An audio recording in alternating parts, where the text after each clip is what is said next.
Ipinagpapatuloy ngayong umaga ng Philippine Coast Guard ang search and rescue operation para sa 4 na natitirang Pilipinong tripulante ng MV Devon Bay na nananatiling nawawala. Ito ay matapos tumaob ang barko kahapon sa karagatang sakop ng Scarborough Shoal o Bajo de Masinloc. Base sa pinakahuling naitalang posisyon, nangyari ang insidente humigit kumulang 141 nautical miles sa kanluran ng Sabangan Point, Agno Bay, Pangasinan. Pasado alas 7 ng umaga, nagsagawa ng aerial search ang PCG Islander aircraft habang ang BRP Teresa Magbanwa ay nagpapatuloy sa radio communication sa mga nagdadaang sasakyang pangdagat sa lugar. Security, security, security. Attention all ships, attention all ships, attention all ships. This is Philippine Coast Guard vessel BRP Teresa Magbanwa, MRRV 9701.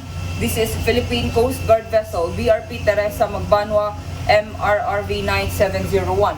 Be advised that search and rescue operations are being conducted to the 4 remaining missing crew of MV Devon Bay within the vicinity waters 141 nautical miles west-northwest of Tambobong, Pangasinan, or at latitude 16 degree 2.93 minutes north, longitude 117 degrees 18.39 minutes east.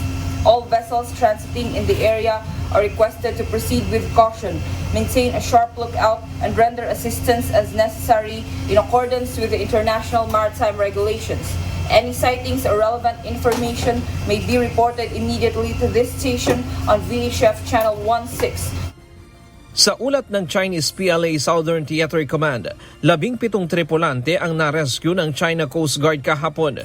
Sa mga ito, 14 ang nasa stable condition, 2 ang kumpirmadong nasawi at 1 ang patuloy na ginagamot.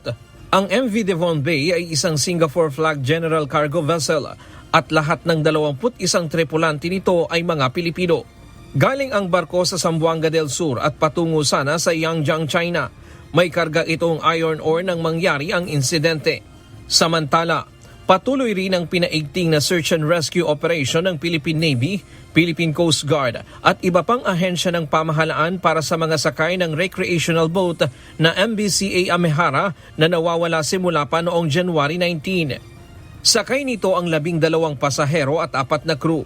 Isa sa mga crew ang nailigtas ng PCG matapos makitang palutang-lutang noong Martes ng umaga sa karagatan ng Sarangani. Umalis ang recreational boat mula Davao City at inaasahang dadaong sa Governor Generoso, Davao Oriental. Subalit hindi na ito nakarating sa inaasahang destinasyon. Ryan Lacanlale, UNTV News and Rescue.